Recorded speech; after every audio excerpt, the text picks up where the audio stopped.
На перший погляд, аніме-індустрія здається місцем легким, позитивним і доволі прибутковим, але насправді це не так. Аніме-індустрія, як і інші індустрії, має доволі багатько підводних каменів і темних місцин, які вас можуть, м'яко кажучи, вразити. Тож сьогодні я, Аніукр, підготував для вас трошки темних фактів як про аніме, так і про індустрію зокрема, які вам насправді відкриють очі і змусять подивитися на це все з іншого, темнішого боку.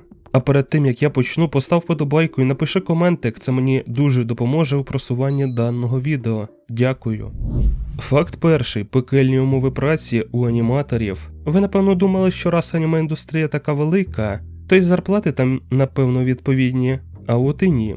Іноді вони навіть до японської мінімалки не дотягують, особливо у новачків. Часто існує практика оплати по кадрам. Відповідно, скільки кадрів ти намалюєш, стільки грошей ти і отримаєш. Також багато молодих аніматорів працюють по 12-16 годин, часто буквально засинаючи на робочих місцях. Через це у них постійне вигорання, проблеми зі здоров'ям, а у студії масовий відтік кадрів. Особливо часто про такі кранчі розповідають люди, що побували у виробничих горнилах, великих та перевантажених замовленнями студій. Наприклад, таких як Маппа. Чому це стається? Все просто. Аніме виробляється через систему виробничих комітетів. Відповідно, майже всі гроші забирають великі інвестори, а студіям залишається невеличкий відсоток. Ну і по виробничій вертикалі найбільше дістається саме аніматорам, на яких економлять. Тобто той чи інший тайтл може приносити мільйони, але люди, які його малюють, живуть доволі скромно. Факт другий – трагедія на студії Kyoto Animation. Можливо, ви теж чули про цей жахаючий факт, але у 2019 році одна людина, та що там, потвора, підпалила студію Kyoto Animation. У висновку загинуло багато людей, ще більше було так чи інакше травмовано, як фізично, так і психологічно. Згоріли також майже всі проєкти, над якими працювала студія. Це дуже вдарило по їх фанатах, які допомагали студії після того всім, чим могли.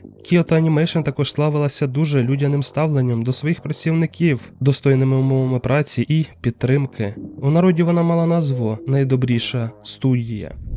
Факт третій. Neon Genesis Evangelion і депресія автора. Єва стала культовою не лише через сюжет. Її творець Хідеакі Анно створив аніме під час тяжкої депресії. Через це з ходом сюжету тайтл стає все більш похмурішим, психологічнішим і тривожнішим. Фактично емоційний стан автора проник у саме аніме, і це однозначно помітно. З найвідомішого це фінальні сцени аніме, вони були максимально дивними, що ніхіло так шокувало і здивувало фанатів. Звісно, не треба все скидати на автора, під кінець у студії банально не залишалося коштів, тому робили з того, що могли і як могли. Факт четвертий. У Японії анімацію вважають непрестижною роботою. Це один з найпарадоксальніших фактів про аніме-індустрію ever, напевно. Попри світову популярність аніме, в самій Японії робота аніматора вважається виснажливою, малоприбутковою і нестабільною. Кар'єрний ріст з низів дуже повільний і лише одиниці допрацьовують до підвищення. Факт п'ятий. Сатоші Кон – геній, якого індустрія втратила так рано. Пана Сатоші Кона вважають одним з найталановитіших режисерів в історії аніме. Він працював над таким аніме, як «Досконала журба», «Паприка», а також «Агент параної». Його роботами надихалися навіть у Голлівуді, але у віці 46 років він помер від раку. Його останнє творіння «Машина мрій», на жаль, таки не побачила свого релізу. Дуже сумна втрата як для фанатів, так і індустрії.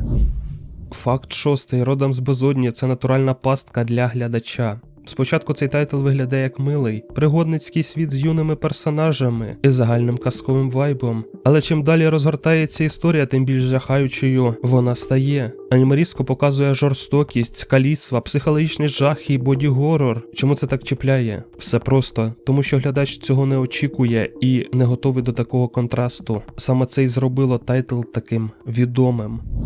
Факт сьомий. Втрачені аніме. Існує купа, вже можна сказати, напівлегендарних аніме-робіт, які просто зникли. Є відомості, деякі кадри, іноді навіть є назви, але ці тайтли просто втрачені за тих чи інших причин.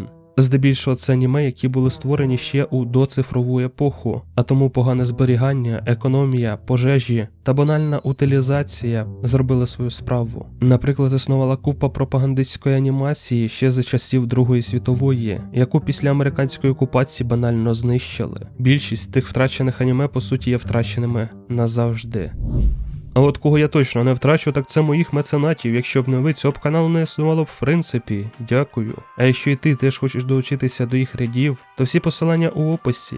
Донат чи платна підписка, неважливо, головне підтримка. Дякую. Продовжимо.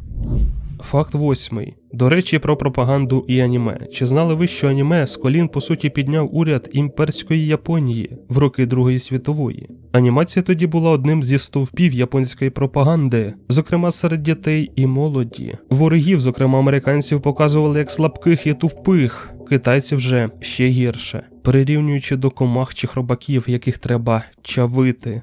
Японську ж сторону показували виключно в гарному світлі, браві японські солдати були хоробрими і героїчними, такими, що виключно звільнюють Азію від західного впливу. Одна з перших і найвідоміших робіт, що збереглася досі, це Момотаро і священні моряки, розбір якої я робив ще у далекому 22-му році. Дітей буквально вчили любити війну і стояти до останнього. Часто це подавалося через милих персонажів і гумор. Що цікаво, так це те, що після війни аніматори панічно боялися тем, зв'язаних з війною, щоб не отримати клеймо пропагандиста. Цей феномен відгукується навіть зараз. Факт 9. Мангаки руйнують своє здоров'я. Працьовитість деяких мангак зводить їх буквально у могилу. Вони мало сплять, погано харчуються, а також не мають нормованого графіку роботи. Наприклад, Йошікіро Тогаші, автор доволі відомої манги Hunter x Hunter, страждає на сильні проблеми зі спиною. Ейчіро Ода, автор One Piece, потрапляв у лікарню через перевиснаження. А Кентаро Міура, автор Берсерку, взагалі помер у 54 роки від розшарування аорти. Рідні кажуть, що це все сталося із-за постійного стресу і перепрацювань. Саме тому мангаки часто йдуть на довготривалі перерви, щоб відновитися від постійних кранчів і поправити здоров'я. Загальний висновок: ніколи не перепрацьовуйте і вмійте відпочивати.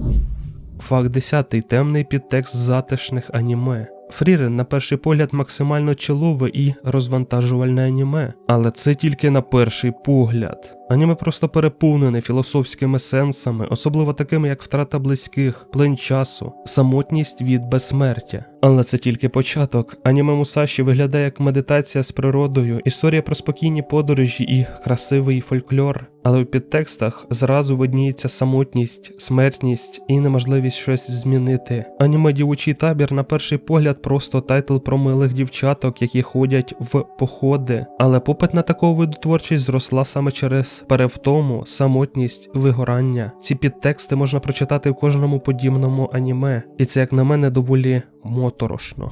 Факт 11. Аніме іноді рятує студії, а іноді їх знищує. Одне успішне аніме може як врятувати і прославити компанію, так і знищити її. Наприклад, вже згаданий мною Neon Genesis Evangelion по суті врятував студію Gainax від банкрутства. Але пізніші проблеми менеджменту, борги і скандали її банально добили.